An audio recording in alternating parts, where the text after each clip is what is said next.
The upcoming European elections could tip the balance between Giorgia Meloni's mainstream foreign policy and domestic far-right agenda. A Chinese spacecraft landed on the far side of the moon in a growing space rivalry with the United States.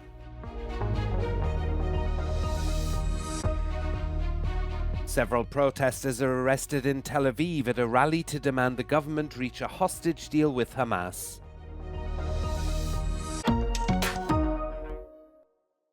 The upcoming European elections could tip the balance between Giorgia Meloni's mainstream foreign policy and domestic far-right agenda. In less than 2 years, the Italian Prime Minister has become one of Europe's most powerful far-right leaders. Her foreign policies reassure centrist allies, while on domestic issues she remains distinctly right-wing. Non ho smesso di incontrare I leader internazionali per contribuire da un punto di vista italiano alla risoluzione delle crisi che viviamo a poche centinaia da casa nostra e più in generale a un protagonismo sempre più marcato dell'Italia sulla scena internazionale. Meloni also has a potential political ally in the President of the European Commission, Ursula von der Leyen, who has not ruled out inclusion of Meloni's party in a coalition if needed. However, at a rally in Spain, von der Leyen admitted there was concern in Europe about the rule of law, saying Europe will act if put at risk. The European elections could be a moment of truth for Meloni, where she would be forced to take a clear ideological stand. A Chinese spacecraft landed on the far side of the moon to collect rocks in a growing space rivalry with the United States.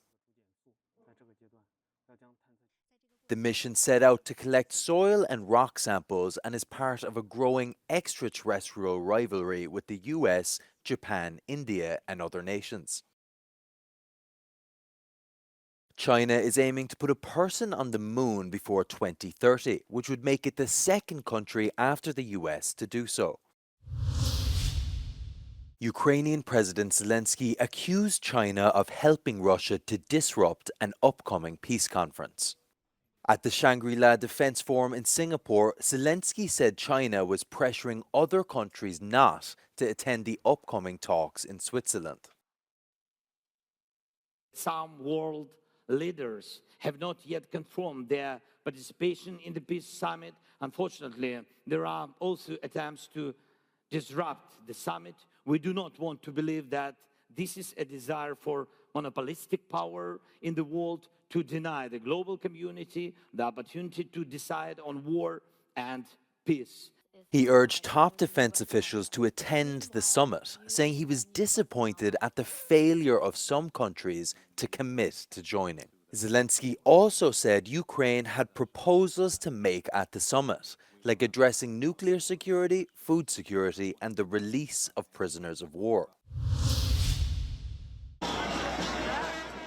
Several anti-government protesters have been arrested after scuffles broke out between police and demonstrators in Tel Aviv. Thousands had gathered in the city to demand the Israeli government reach a deal to release the hostages still being held by Hamas in Gaza.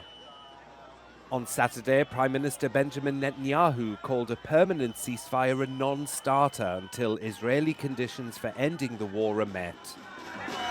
And with this deal, that statement appeared to undermine a proposal that US President Joe Biden had announced as an Israeli one on Friday.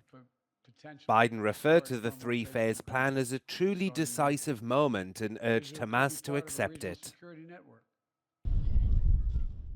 Meanwhile, smoke was seen rising from the direction of Rafah in southern Gaza on Saturday as the Israeli offensive in the besieged territory continues. Iceland elected businesswoman Halla Thomasdottir as president. The investor topped a field of candidates in which the top 3 finishers were women. The 55-year-old campaigned as someone who was above party politics. She said she could open discussions on issues like the effect of social media on mental health, tourism in Iceland, and the role of artificial intelligence. Thomasdottir first rose to prominence in the country during the financial crisis. She will start in the new role on August the 1st.